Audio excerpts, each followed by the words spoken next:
Hey. It is me. It is I. I am Crunk Chocolate. I am here in the airport. See, airport. Airport. So shout out to Delta. My flight has been delayed.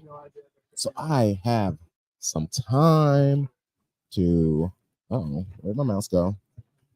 Where'd my mouse go? There it is. To talk this match. And so first and foremost, if you can, like this video, subscribe to Shades of Blue. I'm currently, if you're asking, why am I at an airport? I am in North Carolina. I have just spent the last few days doing all of the things for Manchester City, welcoming events, meeting with Greenville, Mincy Rally, San Antonio citizens, going to the games, having some fun. And the match yesterday, last night, that match, I feel like there are some things we can talk about, some things we can tap in on. And I'm gonna be honest, I don't even really know where to start. So let's start with the easiest thing. The vibes were chill.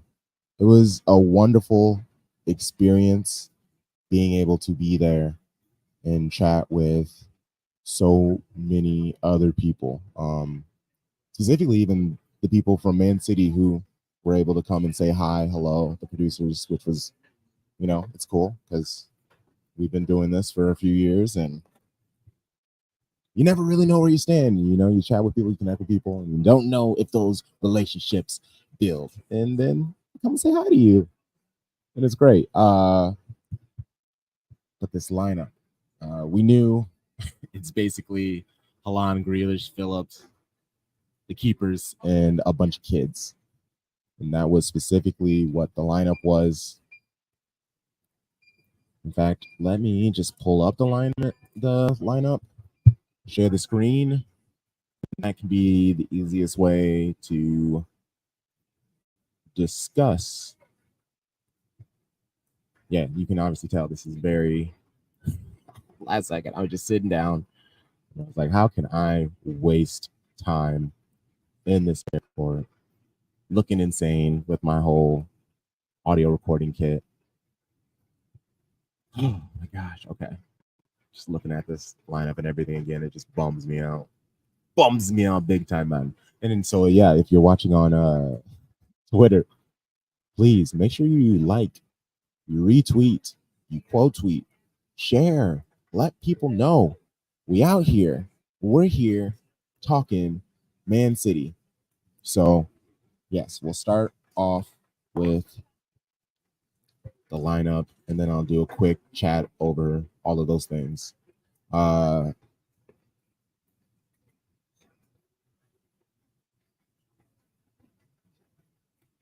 Ortega getting the start, I thought that's something. And then you kind of quickly found out he was just kind of doing things. Let's start here. There are so many people trying to, rightfully so, talk people off of the ledge of this match. It did not. Defensively, we didn't look great. Offensively, at moments, we didn't look great. But again, the starters were Haaland, Grealish, Ortega, and a bunch of academy players. Of course, like respect to Oscar Bob. We had people on there who were trying to make their things. Reliving last night. Let me tag homies MCFC Rally. Maybe they'll give a little retweet. All right. Actually, let me look at this on my phone. I can't see this tiny screen. Actually, let's just make this bigger. Okay. So yeah, Ortega, Wilson Esbrand, and Rico Lewis, both on each end, brought me a lot of joy to see. And the reason because of that is we all believe we have a gem with Rico Lewis, with Wilson Esbrand. S Brand was sent off away on loan last year when I think there could have been moments he could have been used. And Bete, massive dude, lots of size. He has lots of promise, but we don't know. I'll just give general thoughts on these players before we get to things. Simpson Pousse, I actually seeing him for the first time in the practice. I mean, I watched a couple of academy games. His name pops up, but there's only so much you can take from that. O'Reilly, again, same thing. Big dude though, like a lot of height. Like I'm pretty sure he was like 6 foot, 6'1", which really threw me off. Then Calvin Phillips, it was so good to actually see that he was there and he's doing his thing. Specifically going back to the practice, the open practice that was at Wake Med Park. I thought he looked really good. If you may or may not know me, but I was at Texas the last preseason tour when Calvin had initially came to City. Shout out to Bitter and Blue. I wrote an article basically explaining to citizens how and why we need to be patient. I basically said Marcelo Bielsa ran him to the ground. It's going to take a bit for him to learn pet ball, to get his legs back. We need to be patient. I then saw him in Texas, and I was a little more worried than I had already said in the article. Obviously, we've seen what he has done, what he has handled. But at this practice yesterday, though, he looked great. Patient, calm on the ball. He was making some tricky passes, getting the English, the spin on the ball. That was great to see. He was having a great time. Another thing I mentioned from Texas, Calvin, he started the drills with the first team, but by the end of the practice, they had him down doing the rondo drills and stuff with the academy kids because he just technically couldn't keep up. He was handling his own. He was shutting things down in this practice, so it was good to see him in this match. It made me hopeful. Oscar Bob, he said he wants more. He wants more expected of him. He wants a higher role. It was just shared recently on social media that it looks like he's getting a number change from 52 to 22, which is a huge deal. That is outside starting 11 means basically. McAtee, another person a lot of people are high on, and he scored some bangers last year. And he has the size, he has technically the ability, the name, all these things to be a star. But a lot of question marks about him. And then obviously Jackie Grealish, can he bounce back? Missing Euros, is that important? Was that important? We'll see. And then Haaland, bro was just there to smile, sign a bunch of autographs, have a good time. You saw the vibes. You should have saw him during the drills, the running, the stretching, and all that stuff. Bro was just having the best time, which is okay. That's what you really need to see. He knew what was expected of him, and respectfully. All right, so let's then get to the scoring and everything. So lots of subs, which I loved. Okay, so the beginning of the match, I couldn't tell. Rico was food. I'm sorry. The entire match, Rico was food. Who was that? Kuhn. On the Celtic side, that was going against Lewis. Yeah, Kuhn was eating him up for food. He was eating his lunch, his breakfast. He was telling him, "You owe me $20." It was insane. It was unfortunate. It bummed me out. There were people who were there at the match with other people in City shirts, so you could tell that they didn't necessarily know, but they were like, "Yeah, that little dude with the hair is getting killed. Like, is that what's supposed to be happening?" And the answer is no, no, no, it's not.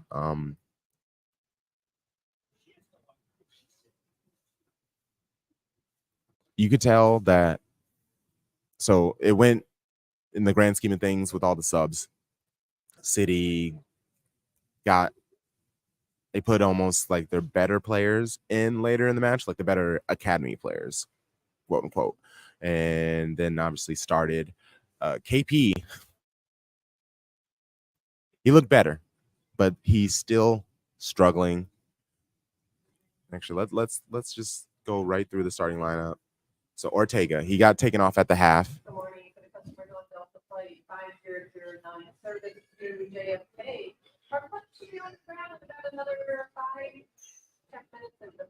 Hey Jen, sorry, they're giving me updates on the flight.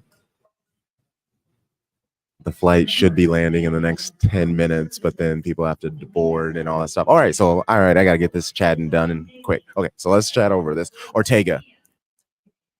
So these talks about Ederson and him leaving, and so many people are like, "Oh, we're fine. We have Ortega." No, bro. The drop in gap is significant, and I keep telling people that, and I am getting killed. But we saw it, man. His distribution, it's lacking. He doesn't seem comfortable, and even on top, like I understand it's academy players. He doesn't know how they're gonna move, but greatness is still greatness. Um, and we saw when Eddie came on in the second half. He looked calm. He looked collected. He did make a sleepy pass later that he did save. But when we don't have a true distributor on the pitch, which we didn't have, technically in the first half, that was supposed to be Calvin Phillips, but he really didn't have that in him. But later in the first half, he was doing a great job destroying things. He was cutting balls off, intercepting, getting tackles, rushing people, pressing. And if he wasn't getting to the ball, it would force the next pass. So the next person doing the second or third press was able to create a turnover. So that is what I want to see from Calvin Phillips.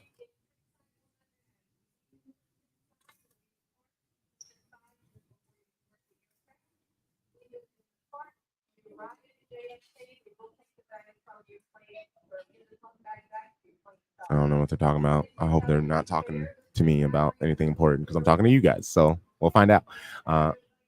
Eddie, no, I agree with you. I knew it was going to be drama with the whole Ortega stuff, and that is the rumor that Man City Brazil has released is that Ederson did not like Ortega getting the extension, that he really wants to be the only number one guy. And I get that. You kind of need that confidence. Like we saw with Joe Hart when Pep got in. Joe Hart was amazing for City for so long. And then Pep came in, basically slagged the man. Everybody knew that he wasn't his guy. And I feel like things that he would handle, he would do. You know, it became a problem. All right, so let's quickly go through this. Mbete, he was actually the worst of the defenders. A couple of the goals that Kuhn was Wilson Esperan. Sorry. So Wilson Esperan was food, but he was moving inside to work with Calvin Phillips. So he was inverting. Mbete was supposed to be out wide, almost doing that like Ake position. Whenever they Celtic would go wide, he would shut that down. Mbete was not doing that. Mbete was cutting back in, and then that was forcing Wilson Esperan to have to try to catch up with surprisingly pacey wings on the Celtic team. And it didn't happen. The first goal that we gave up, though, I want to say Wilson Esperan gave up, and gave up is like a tough word, but he was running up to catch up with him, and you can see he slows down, which gives Kuhn the opportunity to go cross goal. You do that John Stones, that Ruben Diaz slide and deflect the ball out, I'm losing it.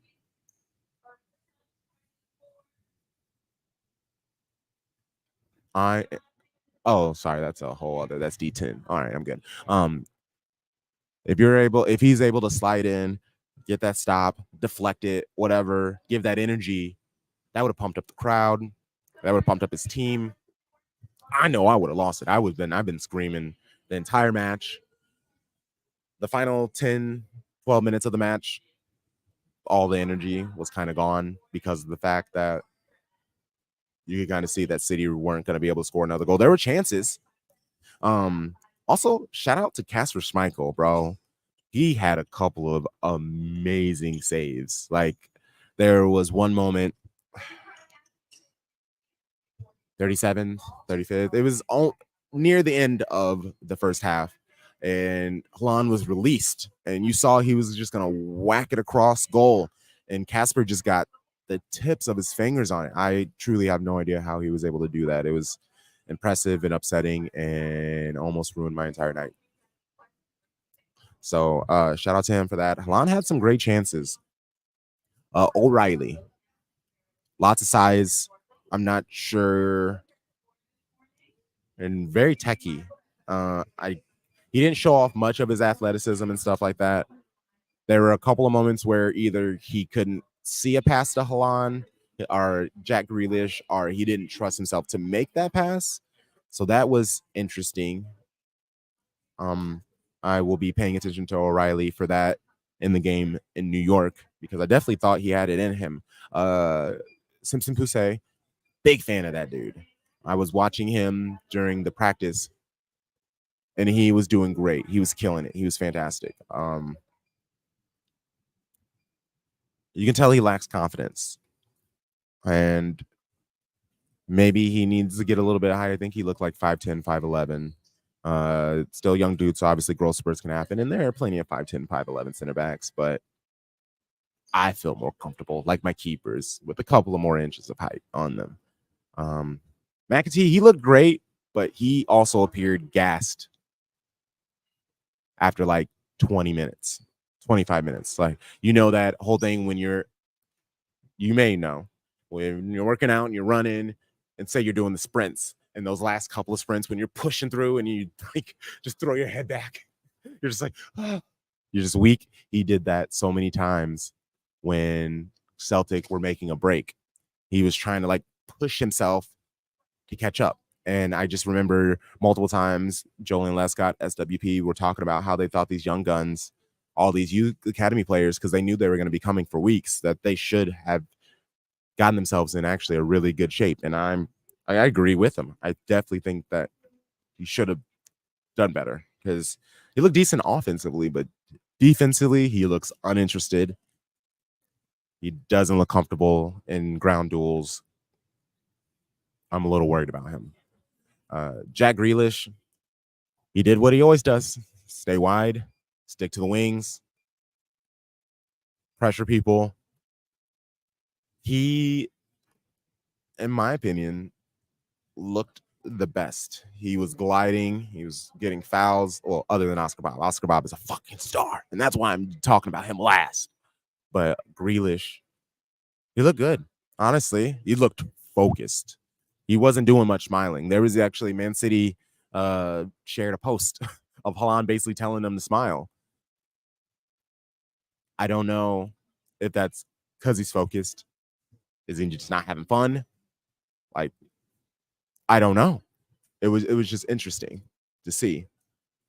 And then Oscar Bob, he was absolutely a star. Let's see these subs. Maximo Perrone came on, scored a goal. Amazing in small spaces. There can be a million people around. He doesn't rush. He doesn't speed up. Fantastic size. Like, he's a bulky dude. Amazing awareness and anticipation. I think he gives me like Kova vibes. Except for, yeah, honestly, he gives me Kova vibes. Except for he can run and break the line through runs. And that's how Kova prefers it. Maximo, I think he would prefer to pass, but he definitely can run. And we saw that in the match. Ederson came on looking like the Eddie we know and love. Mahamadou Susoho. I love that dude. On the wing, he's that pacey, exciting dude that we haven't seen on the wings for a while. Truly. He struggles at inserting himself into the match. So that is something that I think he's going to have to try to figure out. Joel Ndala, I didn't get to see much of him, but from what I saw, he's another Swifty, like Swifty, good, swift, smooth, Soho, pacey type of dude. Callum Doyle came on. Jacob Wright came on. He meh. Same thing with Katongo. Katongo, and that is a huge dude. Holy crap. I did not know that actually. So bro came on. I was like, who is that massive kid? Ben Knight was good, and then Micah Hamilton. There were some moments where he looked really good receiving the ball with the defender closing in on him. He handled the ball well.